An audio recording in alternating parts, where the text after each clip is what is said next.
Sejarah tidak selalu ditulis oleh istana. Kadang ia lahir di desa sunyi, dari masjid kecil dan dari orang-orang yang tidak pernah berniat dikenal.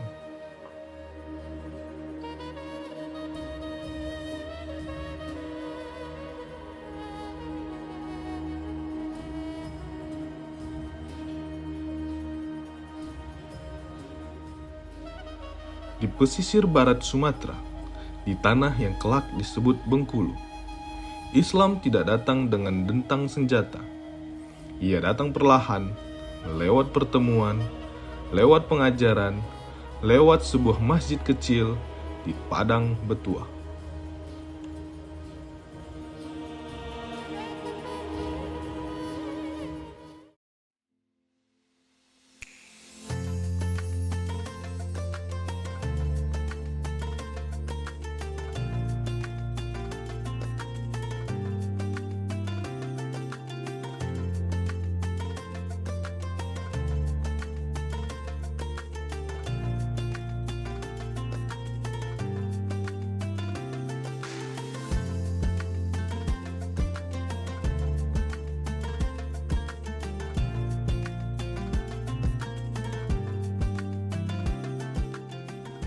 Padang Betuah bukan pusat kekuasaan, bukan simpul perdagangan besar. Namun di desa inilah Islam bertumbuh dengan cara yang paling sunyi dan paling bertahan.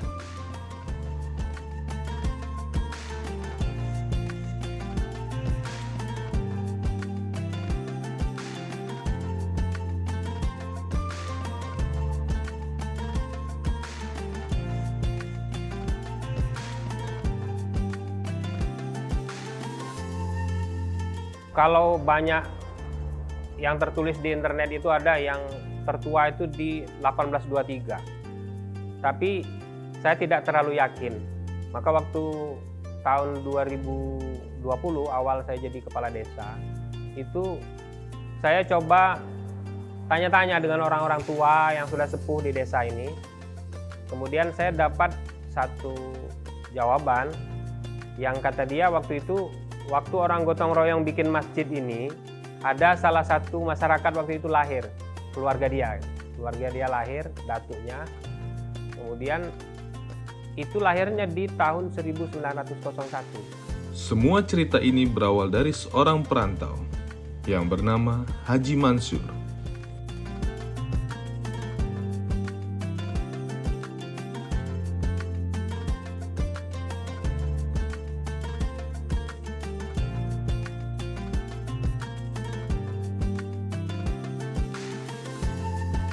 Masjid Al-Ikhlas di Padang Betuah itu kan memang menarik kalau kita lihat.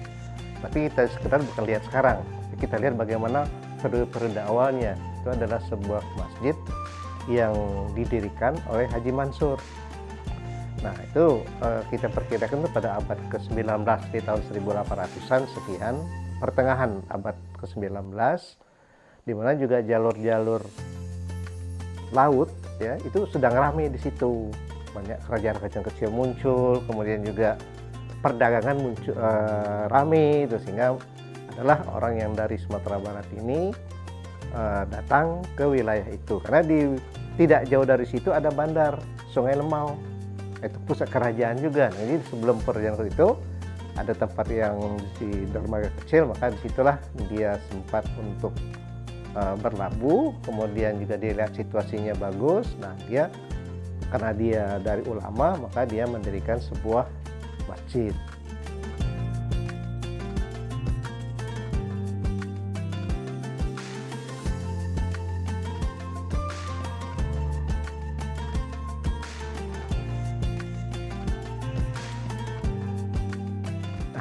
Nah, ini kebanyakan sejarah Bengkulu ya, jalur-jalur ininya Islamnya begitu. Jadi kalau kita lihat dari cerita ya literaturnya bahwa Haji Mansur ini datang dari Sumatera Barat, kemudian ikut berdagang segala macamnya, kemudian juga menyebarkan agama di situ, menjadi tokoh agama di situ. Nah, itu biasanya orang ke Bengkulu itu hanya pelintasan. Dia dari Sumatera Barat, kemudian menetap itu di Padang Betuah. Kemudian dia biasanya melanjutkan ke Jawa gitu untuk menuntut ilmu lagi di Jawa. Nah, sehingga tertinggallah peninggalan Haji Mansur itu di Padang Batu. Nah, diteruskan oleh penerus-penerusnya. Jadi penerusnya di sini bukan anak atau istri, tapi pengikut-pengikutnya. Ia tidak membangun masjid untuk dikenang. Ia membangunnya agar ilmu punya tempat untuk pulang.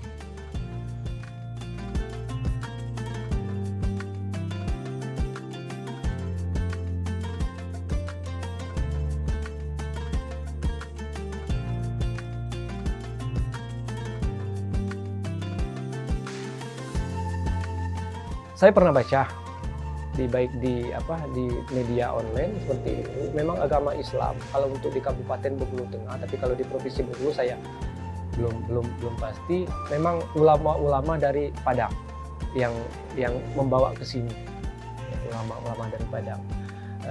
Kita ketahui juga tahun 18 sekian itu daerah sini mungkin rumahnya 1 atau 2 atau memang masih hutan seperti itu.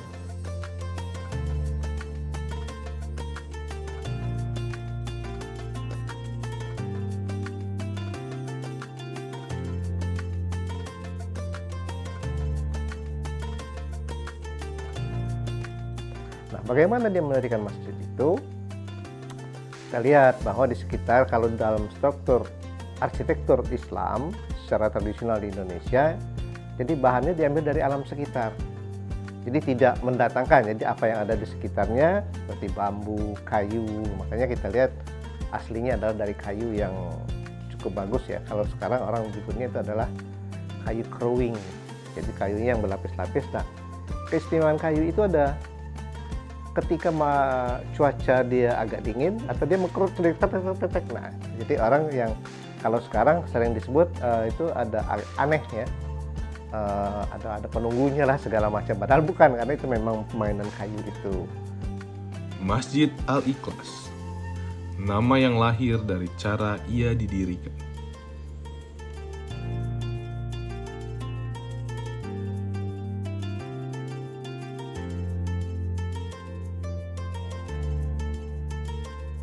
Nah juga dulu kalau kita lihat itu tadi yang saya bilang kan, dia arsitek konstruksinya adalah yang ada di lokal ya. Nah dindingnya itu dulu dari bambu yang dijalin seperti sekarang orang karena dari masih pagarnya atau apa, tapi secara struktur cukup kuat untuk menahan angin dan apa saja yang ada ketika terjadi segala sesuatu di sekitarnya.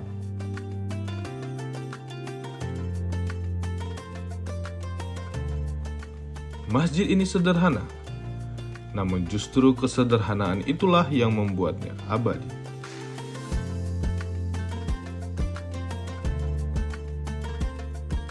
Kalau cerita orang-orang tua dulu masjid ini surau namanya. Surau itu bangunannya itu pakai tiang, tapi istilahnya setengah tiang. Tiangnya itu hanya kurang lebih 1 meter. Jadi lantainya papan. Karena dulu mungkin menghindari bahaya-bahaya kayak ini kan, dulu kan awalnya lantainya belum semen, masih papan.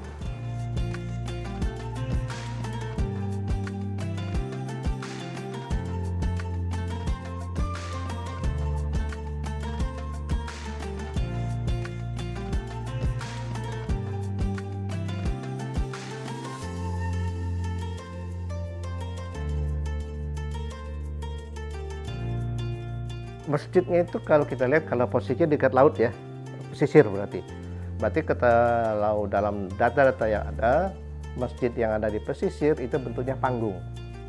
Karena kita tahu bahwa ketika periode itu ya panggung itu bukan semacam yang kita pahami sekarang tinggi, enggak, yang penting dia 80 cm atau 90 cm, yang penting dia ada kolong di bawahnya. Tujuannya apa? Ya doa juga kan masih banyak ular segala macam kan. Sehingga itu tidak naik binatang-binatang buas atau tidak, dia tidak naik, tapi dia tetap di bawahnya.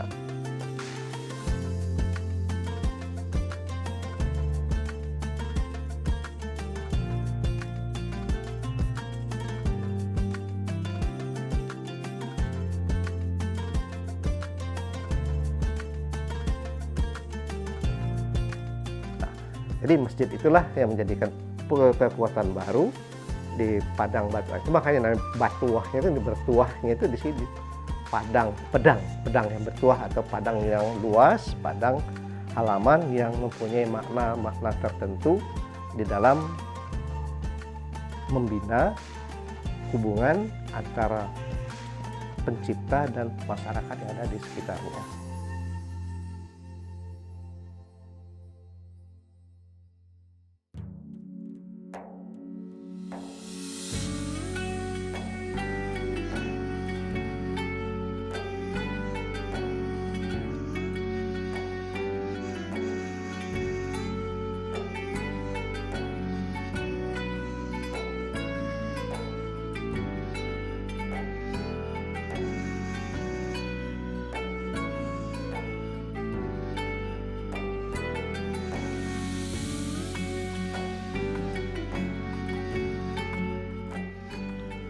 Disinilah Islam tidak hanya diajarkan, tetapi dihidupi.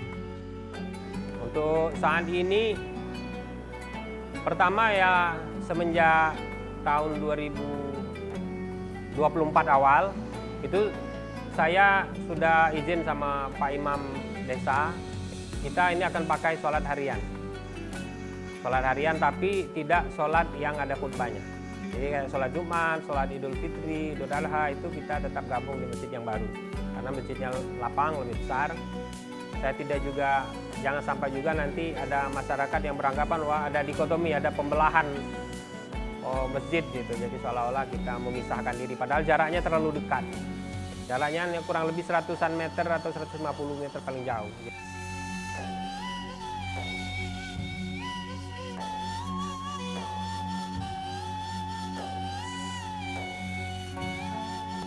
Tapi itu juga bukan sebagai tempat ibadah saja ya. Itu juga sebagai, kalau dulu seorang ulama itu biasanya mengajarkan juga ilmu bela diri. Dan kalau ada orang penjahat segala macam ingin belajar ke situ, semua belajar silat atau belajar tidak akan diterima. Tapi kalau dia bilang, Pak Guru atau Ustadz, saya ingin belajar ngaji musola ini atau di surau ini, boleh nggak? Nah, itu dia langsung terima. Karena intinya adalah dia menyebarkan agama baru memberikan ilmu-ilmu yang lain. Tapi kalau tujuannya untuk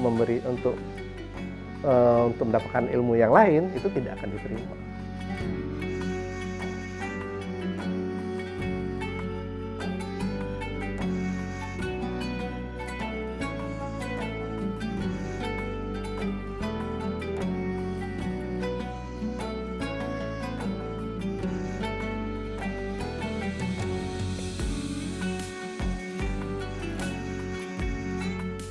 Sekarang ini yang sudah mulai jalan, kita mengajar anak-anak mengaji.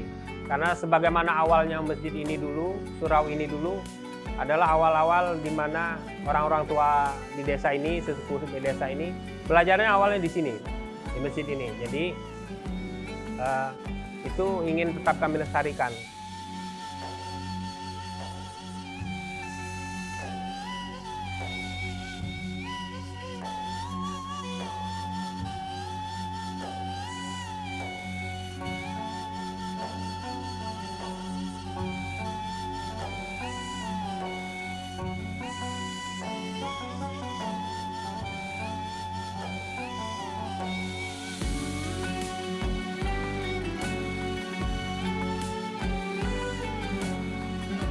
Ketika saya bisa bahwa oh ini dulunya sebenarnya ini dindingnya itu adalah bambu yang panjang tinggi dari atas sampai itu bambu sepotong yang dalam satu buah bambu. Jadi fragmen-fragmen inilah yang kemudian harus kita satukan, karena ini satu cerita ya.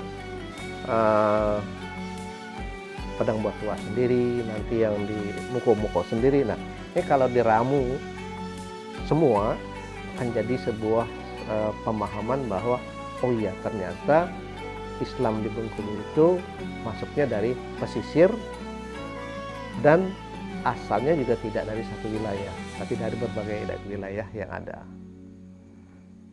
Nah, karena semuanya itu berkaitan dengan penyebaran agama Islam dan juga ekspansi daripada penaklukan daripada kerajaan-kerajaan yang ada di Sumatera maupun di Jawa itu. Tapi intinya bukan penaklukan yang kita lihat adalah proses penyebaran agama Islam itu. Karena kita tahu bahwa ketika periode itu di Bengkulu mungkin masih Hindu atau Buddha ya. Sebab dalam peninggalan-peninggalan itu masih kelihatan. Nah, dilihat juga dari ciri-ciri yang ada di sekitar masjid itu, biasanya kalau setiap masjid atau dekat sungai itu ada makam yang nisannya terdiri dari batu bulat berdiri, yang kepala dan yang kaki menandakan bahwa itu adalah nisan Islam. Itu ciri-ciri tradisionalnya gitu, ciri-ciri khasnya itu sudah Islam.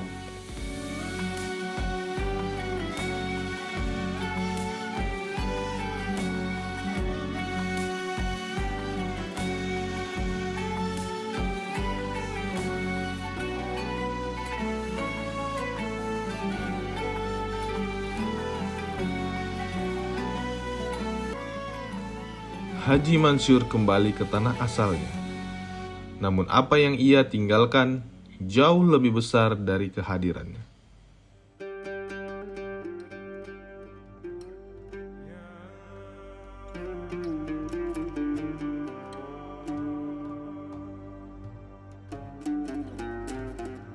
Kalau secara konsepnya itu tidak berubah, hanya disesuaikan ya.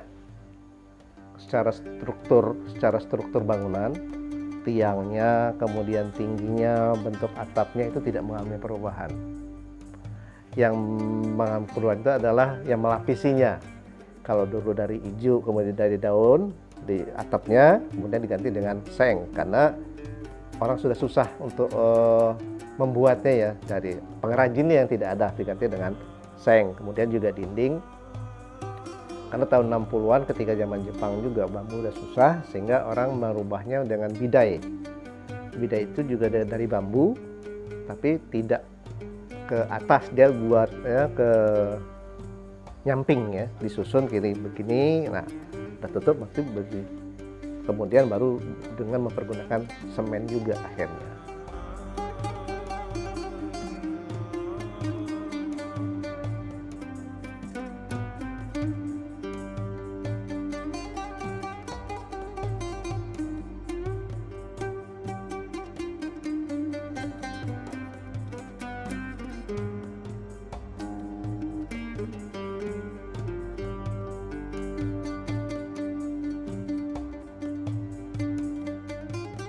Masjid Al-Ikhlas ini dicatat sebagai cagar budaya terhitung di tahun 2024, tetapi masyarakat sekitar atau pengunjung lain-lain atau wisatawan yang sedang berkunjung di sini sudah menganggap masjid ini sebagai cagar budaya sudah lama sekali.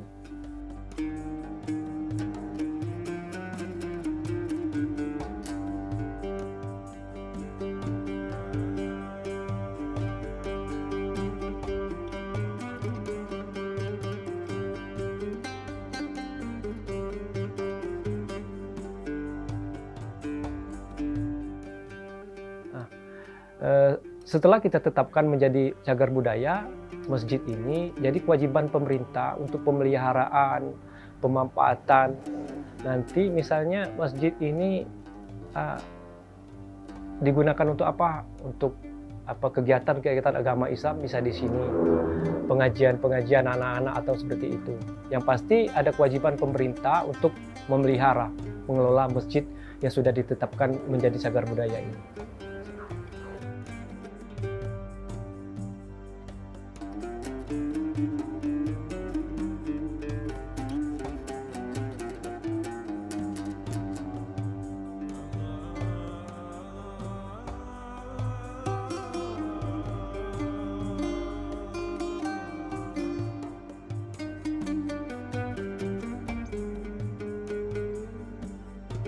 Walaupun kita tahu bahwa undang-undangnya itu kan tahun 2011 ya, 10/2011 tentang cagar budaya.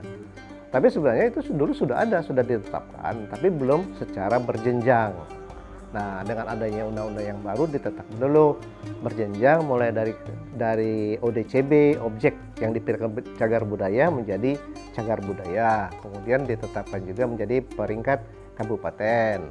Kemudian dari tingkat kabupaten ditingkatkan menjadi tingkat provinsi. Setelah di provinsi nanti ditingkat ke peringkat nasional. Jadi ada pemeringkatannya itu. Nah, kalau dulu itu tidak. Jadi Jakarta langsung menetapkan SKO ini adalah sebagai cagar budaya. Dan itu dulu sudah pernah ditetapkan sebagai cagar budaya, tapi belum sesuai ketentuan dengan undang-undang yang baru. Sehingga ditetapkan ulang itu.